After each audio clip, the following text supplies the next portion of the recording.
Buenos días, buenas tardes o buenas noches. En este vídeo vamos a explicar lo que son el complemento locativo argumental y el complemento de medida argumental.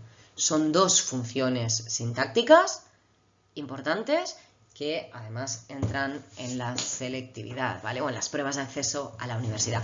Vamos allá. Primero de todo, como recordatorio, ¿vale? Todo depende del verbo. ¿Sí? Esto es importantísimo porque en un predicado es el verbo, en tanto que núcleo, el que configura la estructura de ese grupo verbal. Es el verbo el que exige que aparezcan unos complementos, ¿vale? Según el significado que tenga este verbo, ¿vale? Por eso, siempre el primer paso de un análisis sintáctico es decir, ¿dónde está el verbo? ¿Cuál es? Y luego, a partir de ahí, el verbo ya nos indica ante qué tipo de predicado o de oración nos encontramos, ¿vale? Y los complementos que lleva, ¿vale? Los complementos que son exigidos por ese verbo, ¿vale? Y que llamamos argumentos. Hay otro vídeo por algún sitio, ¿vale? Luego lo pego por aquí para que, por si hace falta, un repaso más exhaustivo de los argumentos. Muy bien, recordemos primero que hay dos tipos de complementos. Uno son los argumentos, que son aquellos complementos que son obligatorios, por llamarlos de alguna manera. Son complementos que son exigidos por el significado del verbo, es decir, el verbo los exige, y que por tanto no son eliminables sin que la secuencia resulte agramatical. Es decir, que gramaticalmente no funcione, ¿vale? Si los elimino, esa frase no funciona. Y luego, por otra parte, tendríamos los adjuntos, ¿vale? Que son complementos que puedo eliminar sin ningún problema porque añaden una información. Para tenerlo más fresco, funcionan como argumentos, pues el sujeto, el complemento directo, el complemento indirecto, el complemento de régimen verbal y dos más, ¿vale? Y luego funcionan como adjuntos el complemento circunstancial, porque nos añade una información relativa al modo, al tiempo, al lugar, y pueden ser fácilmente eliminables sin que la secuencia resulte agramatical, ¿vale? Los modificadores oracionales, algunos complementos indirectos, fijaos que los complementos indirectos pueden ser argumentos o adjuntos, y los complementos agentes de la voz pasiva, ¿vale? Dicho esto,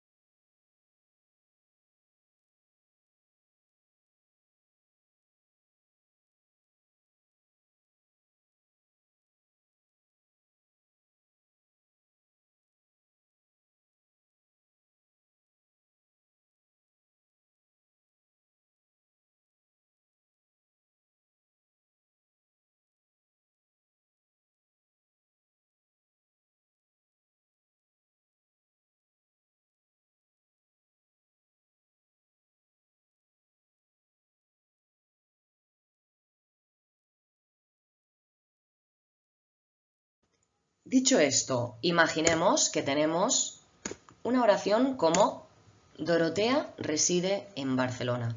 Nosotros sabemos que el verbo es residir, lo tenemos por aquí, ¿vale? Y que el verbo residir, evidentemente, nos exige que exista aquí alguien que resida, ¿no?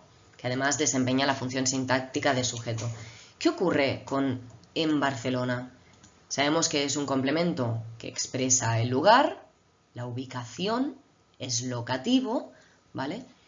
Y de toda la vida de Dios hubiésemos dicho que esto era un complemento circunstancial de lugar. Sin embargo, ¿qué pasa si yo intento eliminar este sintagma preposicional? Dorotea reside. No funciona.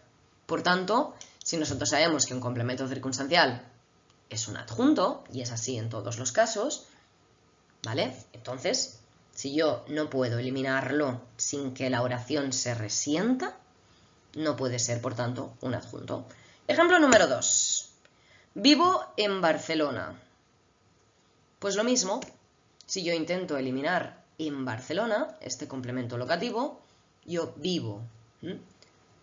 Se resiente la oración. No es que no podamos decirla, Alguien podría decir, oye, pero Remey, sí que puedo decir yo vivo.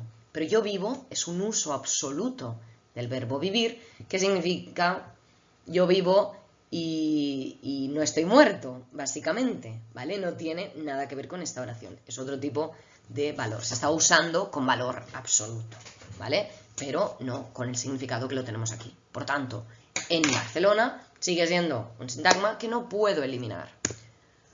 Lo mismo si yo tengo Leopoldo vive encima de un restaurante. ¿Qué sucede por aquí? Encima de un restaurante. ¡Pam! Leopoldo vive. Lo mismo, que en la oración anterior. Sería un uso absoluto del verbo vivir. Y por último, otros verbos del tipo el verbo poner. Pon el informe sobre la mesa. Sobra un D por aquí, disculpad. Pon el informe sobre la mesa. Tengo aquí el verbo poner. Aquello que pongo, el informe, que desempeña la función sintáctica de complemento directo, porque es pronominalizable por lo, ponlo sobre la mesa.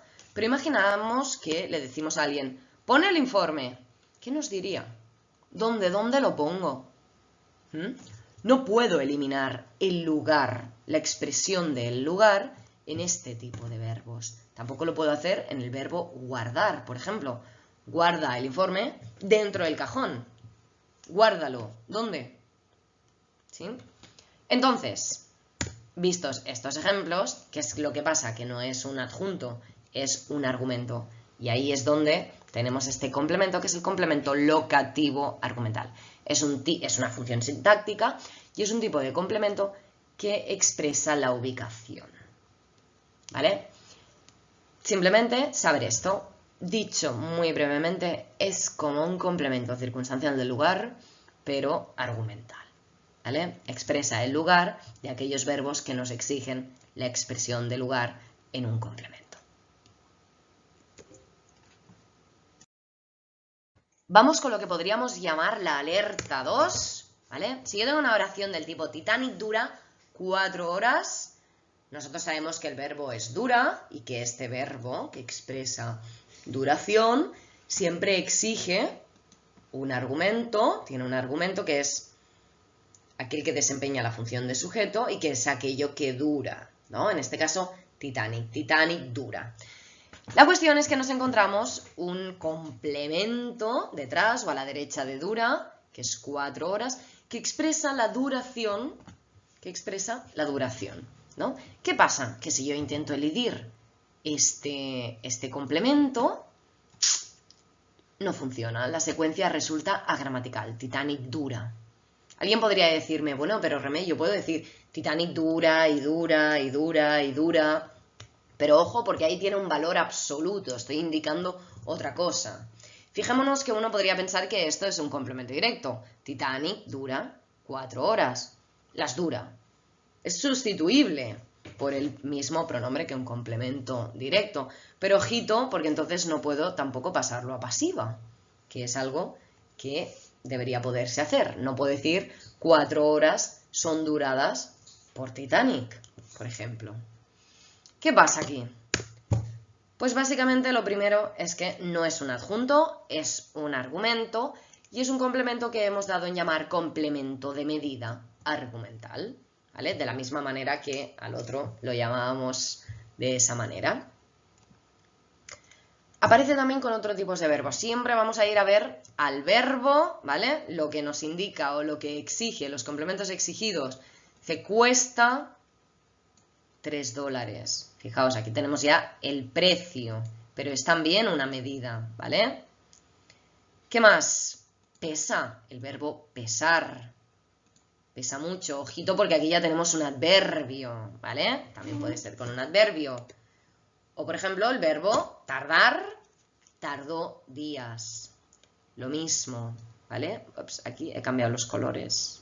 Bueno, el verbo tardar, el verbo pesar, el verbo costar, ¿vale? Este argumento es un argumento que denota siempre medida, duración, como en el caso de Titanic, precio, con verbos como costar, la extensión, la capacidad, en cualquier caso siempre son magnitudes mensurables, ¿vale? Y evidentemente aparecen predicados cuyos verbos expresan la medida: medir, costar, tardar, pesar, etcétera, etcétera, etcétera, ¿vale? En general se ha considerado una variedad del complemento directo, por esto de que puede ser pronominalizable por lo, la, los, las, pero al no poderse pasar a pasiva es algo bastante complejo. En cualquier caso, lo entendemos como un complemento de medida argumental, sea o no una variedad de complemento directo, y es, sin lugar a dudas, un argumento porque no puede ser elidido, no puede ser eliminable.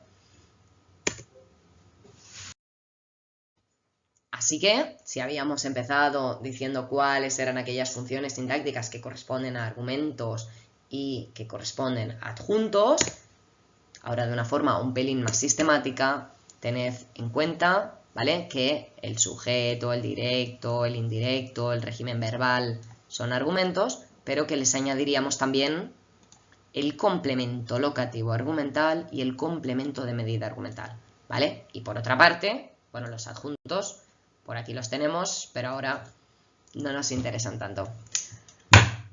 Pues ya está, no es tan complicado, ¿no?